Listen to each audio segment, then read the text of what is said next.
सुवास सुटला सदनी त्यावरी ठेव तू लवकर झाकणी कुर्या सदा मंगलम वधूवरी शुभम वधू शुभ लग्न. कळलं कोणाला मंगल? तुम्ही म्हणता कळलं, पण माझ्या मतानुसार तुम्हाला काहीच नाही कळलं. आजपर्यंत तुम्ही जेवढे लग्न पाहिले तेवढे तुम्ही पाहिलेले लग्न फेल गेले समजा. इथून पुढे तुम्ही जर लग्नाला गेला, लग्नाच्या ठिकाणी बारीक लक्ष ठेवा. मंगल अष्टक चालू झाल्यानंतर कुणाचंही कुणाकडे लक्ष नसतं. लग्नाचे प्रमुख जे असतात नवरदेव नवरी, मंगलाष्टक चालू झालं की त्यांच्या दोघांचं काहीतरी वेगळंच चालू राहतं. त्याच्यानंतर जे शायनिंग मारणारे पोरं असते ना, ते कधी लग्नात खाली बसत नाही. त्यांची व्हिडिओ शूटिंग लांबून चालू असते, कोण कुठं बसलं कोण कुठं बसलं. कारण मार्केटिंगचा माल असतो ना. लोक विचारते हे कोणाचं ते कोणाचं, आपल्या छातर काढून जाते इकडे तिकडे, त्यांचं काम वेगळंच. एवढंच नाही, मुलीचा मामा असतो ना, मामा माग उभं राहून दात खाऊ खाऊ लिंबू कापितही, कारण त्याचं फार मोठं कातडं निघालं असतं कन्यादानाने. त्याच्यानंतर तुमच्या सारख्या आया वाया, तुमचं काम वेगळंच. मंगल अष्टक चालू झालेत काही एकमेकाला विचारत असतात, का ग तो पाहिलेत का अगं पातळ एवढे पातळ बाया मला कसं देती, कसं नाही, तुमचं काम वेगळं.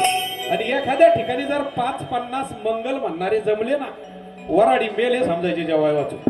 एखादा म्हातारामध्ये चुटत आहे, आय भुकुराला घ्या लवकर उरकून पोरांना भुका लागल्या ना. मंगल अष्टक आपल्याला संपूर्ण चालत नाही. मात्र मंगल अष्टक बंद करून आतमध्ये सत्कार सोहळे मात्र 2-2 तास चालतात. मंगल अष्टक आपल्याला चालत नाही. अहो तुम्हाला काही मंत्र तंत्र येतं का? आम्हाला मंत्र येतात, तंत्र येतात, यंत्र येतात. यंत्र यंत्र नको, मंत्र म्हणून दाखवा. नमामि मामनो नन्नम मानन मुनी ममामि ननानन नमानाम मोनाम नमो. संस्कृत चांगलंय तुमचं. मंत्र म्हणून दाखवा. मंत्र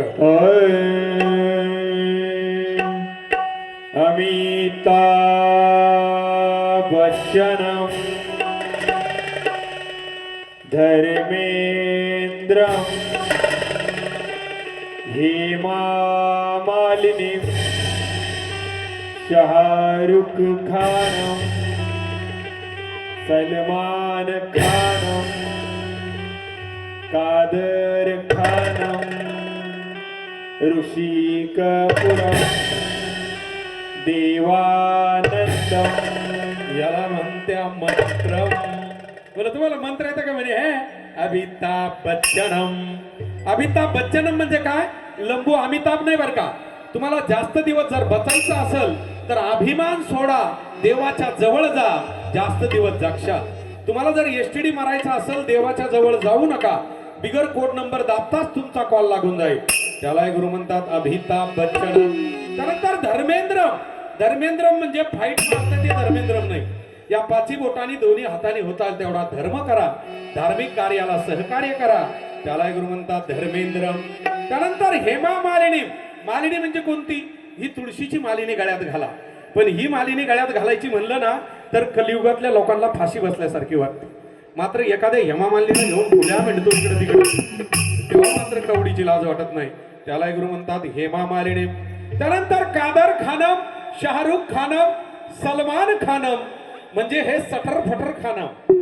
हे सटर फटर तुम्ही जर खाल्लं तर तुमच्या डोक्याचं पाव बटर व्हायला 0 मिनिट लागत नाही.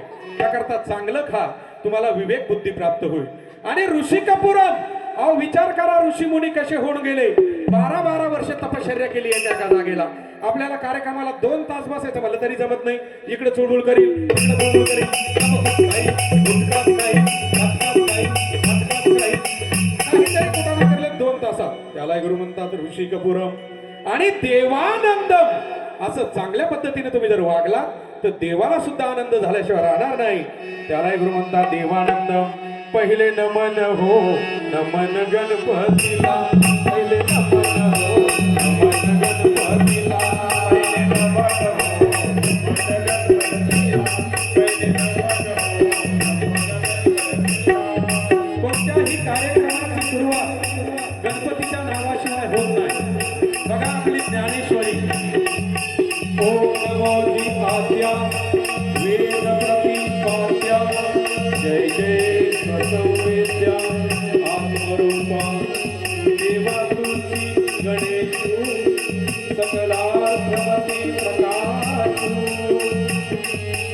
म्हणे निवृत्ती दासो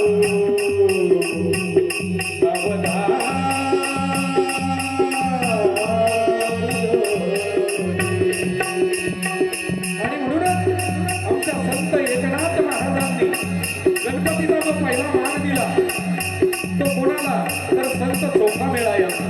भारुडातले गजानन संत चोखा मेळा. तर आमचे संत चोखा मेळा काय सांगतात? जोहार माई बाप जोहार, जोहार माई बाप जोहार,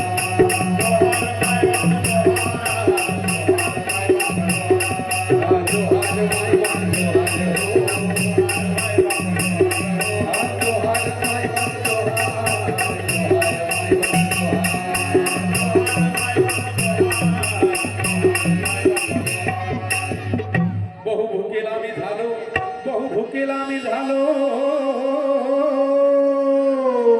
आणि तुमच्या उष्ट्यासाठी आलो की जे मायबाप. बहुभुकेला मी झालो, तुमच्या उष्ट्यासाठी आलो.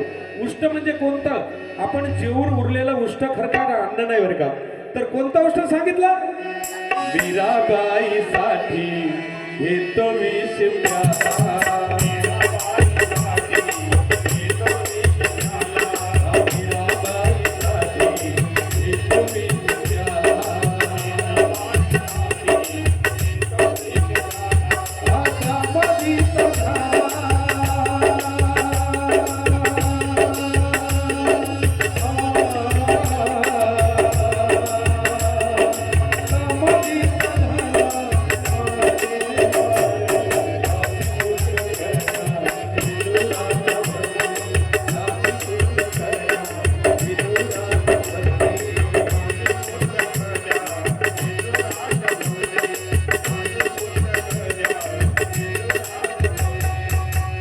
मीराबाईसाठी घेतो विष प्याला, दामाजीचा झाला पाडेवार. दासीपुत्र कन्या विदुराच्या भक्सी, दैत्या घरी रक्षी प्रल्हादासी. पण कधी तुम्ही जर भक्ती केली तर, भक्ती केल्याशिवाय मुक्ती मिळत नाही. म्हणूनच आमचे संत चोखा मेळा सांगतात जोहार माई बाप जोहार, जोहार माई बाप जोहार,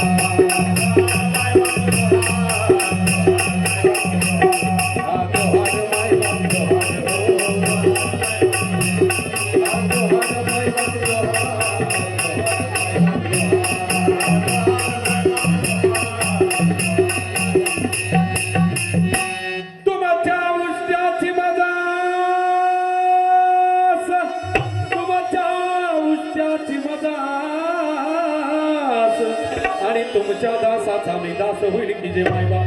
तुमच्या उष्ट्याची मजास, तुमच्या दासाचा मी दास. तुमच्या दासाचा दास म्हणजे काय? तुम्ही ज्याचे दास आहात, तुम्ही ज्याचे भक्त आहात, त्याचा तुम्ही एक दास होईल. आणि दास कोणाचं व्हावं?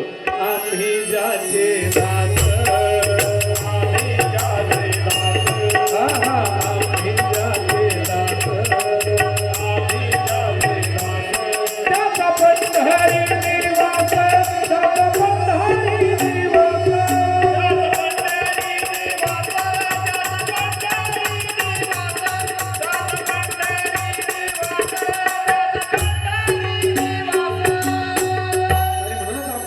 चोखा मेळा या भारुडाच्या शेवटच्या चरणातून काय सांगतात? चोखा म्हणे आणली पाटी, चोखा म्हणे आणली पाटी आणि देवा तुमच्या उष्ट्यासाठी. संत चोखोबा सांगतात चोखा म्हणे आणली पाटी. पाटी म्हणजे कोणती? कामटीची पाटी नाही बरं का. संत चोखा मेळा कशाला पाटी म्हणतात? आपल्याला जो मिळालेला हा नरदेह, या नरदेहाला चोखोबानी पाटी म्हणलं. आणि देवा तुमच्या उष्ट्यासाठी म्हणजे फक्त या मनुष्य जन्मातच तुम्हाला परमेश्वराचं नामस्मरण करता येईल, चिंतन करता येईल, भजन करता येईल, परमार्थ करता येईल. दुसऱ्या कुठल्याही जन्मामध्ये ही संधी तुम्हाला उपलब्ध नाही. म्हणूनच आमचे संत चोखा मेळा सांगतात चोखा म्हणे आणली पाटी, चोखा म्हणे आणली पाटी.